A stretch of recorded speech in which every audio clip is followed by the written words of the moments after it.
If you're in 19th century middle America, you're not going to let power like this go to waste. I'm Darren, and this is the Industrial Revolution. I'm here at the Great Falls of Tinkers Creek in Bedford, Ohio. About 5 miles upriver from the Ohio Erie Canal, which was a major interstate trade route at the time. This was a site of a lot of activity. The first mill that was built here on Tinkers Creek in Bedford was in about 1815. It was a sawmill and grist mill, and as is the nature of grist mills especially, it burned down.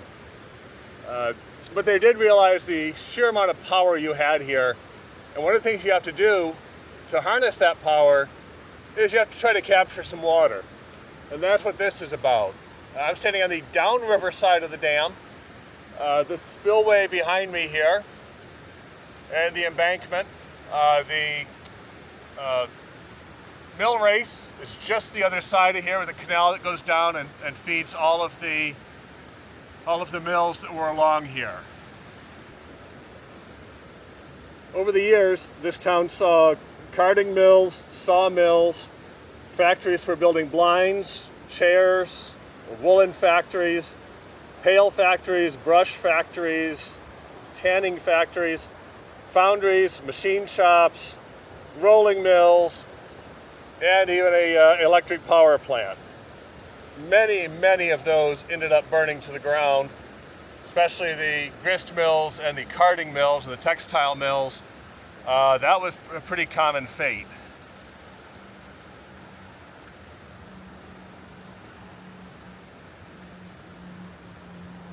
There's really only a couple of them left. Just downriver from the dam, we have the remains of the 1821 Daniel Benedict sawmill. See the brick facing wall that was built up to the dam, and then the stone wall for the foundation of the sawmill. The main mill race goes beyond this stone wall. There would have been a hole through this wall somewhere to allow water in for the sawmill. You see, there's not much left here. You can see the stone foundation. You can see as we come over to this corner, you see the hole in the wall where the water would have left the sawmill and gone back out into the river.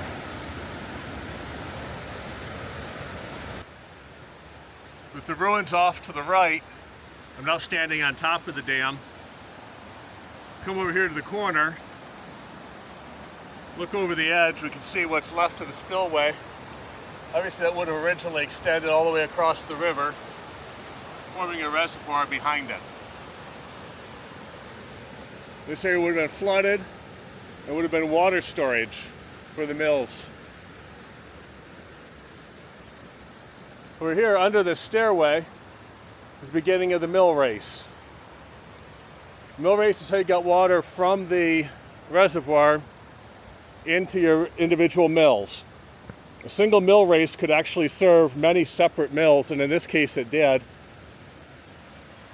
We have one mill directly here. As we head up, or rather down, the spillway, we do get to a few more.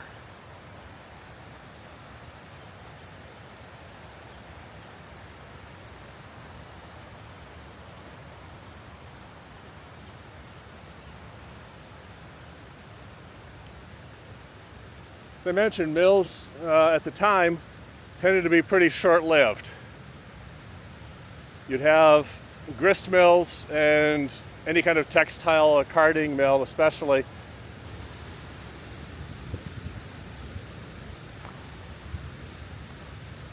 As the mill race comes down here from the reservoir down to below the falls, we duck back underground.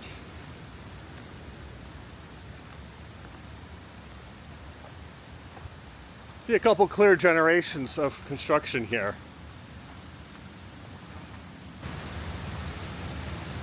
We're sitting here sort of at the end of the mill race. You see two very different generations of work here. Over on this side, we have what was originally the 1825 Willis grist mill. It's a 3-story structure that was built over here. That was replaced with that burned, of course, very common problem for grist mills. That was replaced in 1866 by a roller mill. There's some question about the nature of the roller mill. Roller mills actually have not one but 2 definitions. The first version of a roller mill is that was used to crack grain.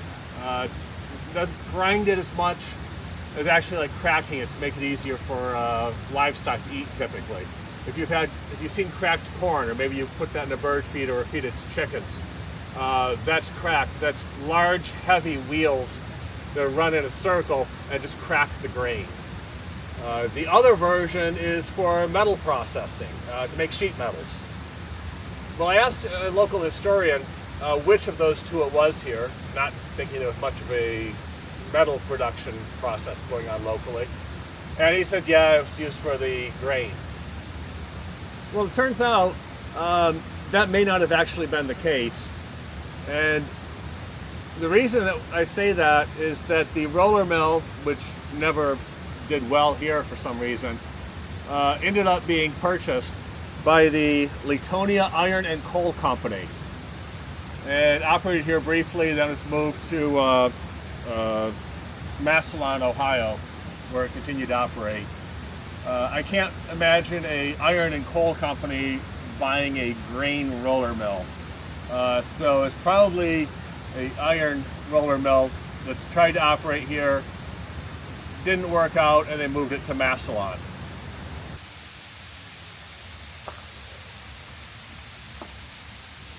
Let's go take a look at what's left of the roller mill.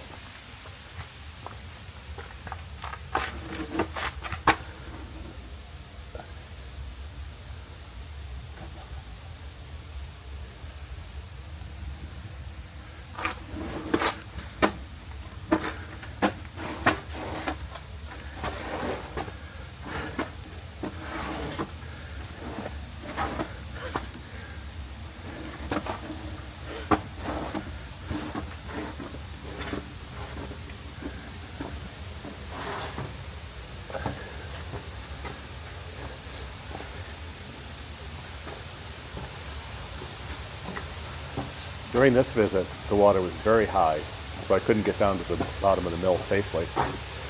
But I was here over the summer when the water was far lower.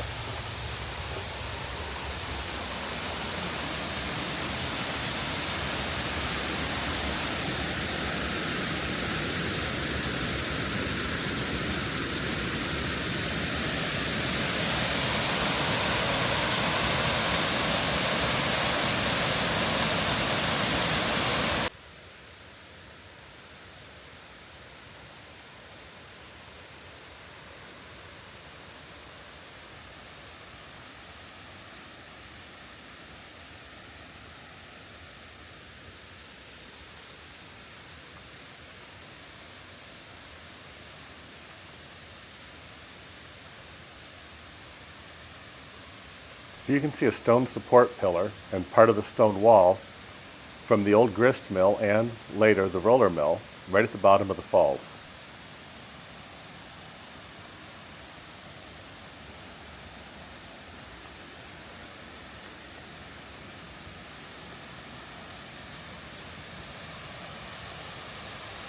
See how different the falls look in the summer? This is all the water they had to use, which created some challenges for the mills here.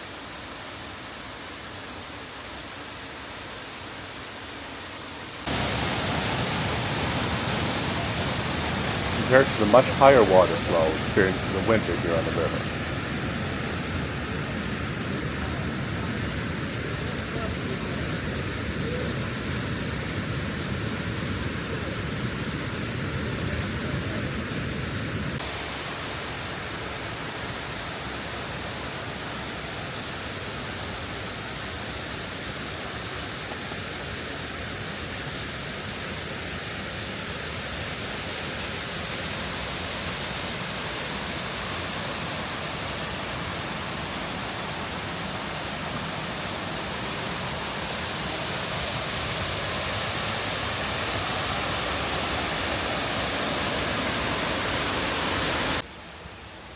Let's head back to the winter side of the tunnel now.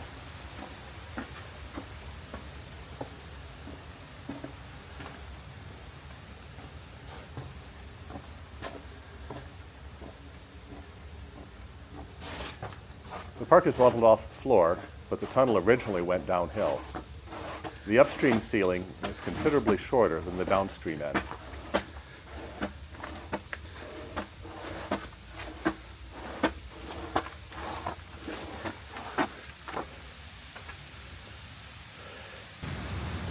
So about this other side over here. Well, you can see it's not built as well. It's kind of falling apart. This one, the park still lets people walk through. This one is gated on this side and collapsed on the other side. So this is obviously newer. This was built in 1891, and this actually ran down to an electric power plant. The plant had 300 customers, and it only ran at night. It did not run during the daytime, was not allowed to run during daylight hours. Probably produced DC power, and the reason it only ran at night, well, for one thing, at that point, electricity was really only used for electric lights. You didn't need it during the day.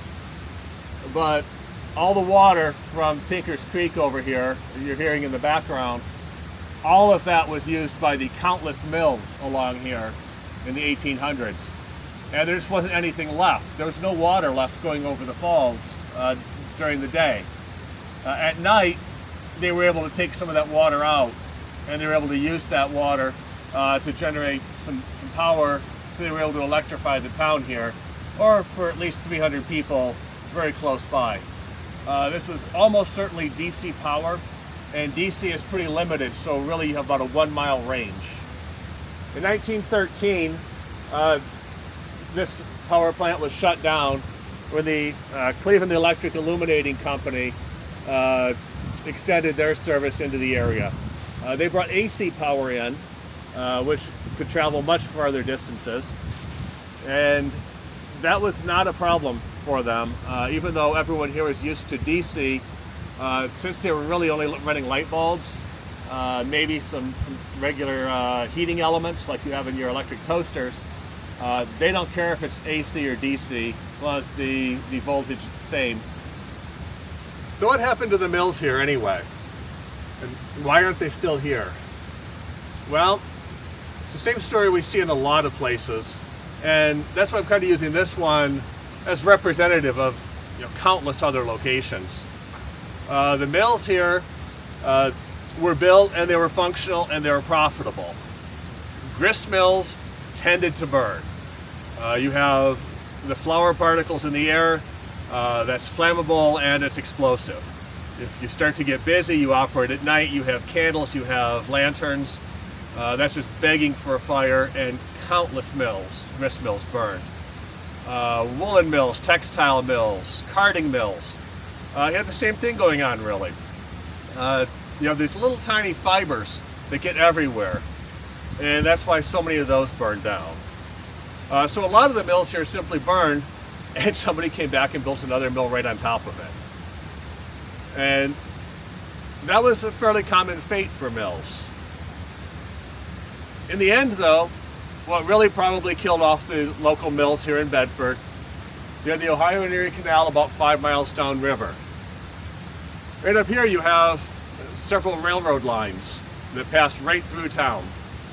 And with those combined, you really had so much transportation here that the local mills just didn't work out anymore. It just made a lot more sense to take your stuff and ship it out to a bigger mill where they could operate much cheaper. The local producers made more money shipping their stuff away than they did by actually processing it on site. So small mills here and everywhere eventually shut down, with business going to the much larger regional mills. But still, without small mills like this, without hydropower like this, we would have never gotten where we are today. And that's why this is the Industrial Revolution. Before you go, I do need your help. There's 2 things you can do. Number 1 is help YouTube get more people to the channel. Easiest way you can do that, completely free.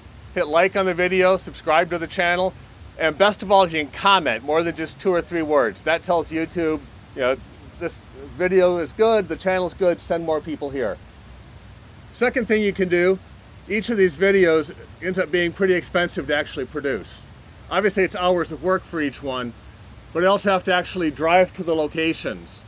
And if it's far enough away, I have to spend a night in order to do all the on-location filming that I do for these videos that I think is essential for the videos. If you can help out financially, either with a super thanks, or if you can help out over at patreon.com/industrialrevolution, that'll help me to extend my range even further, get out to more and better sites, and bring you even better videos. Thanks for watching. Look forward to seeing you next time.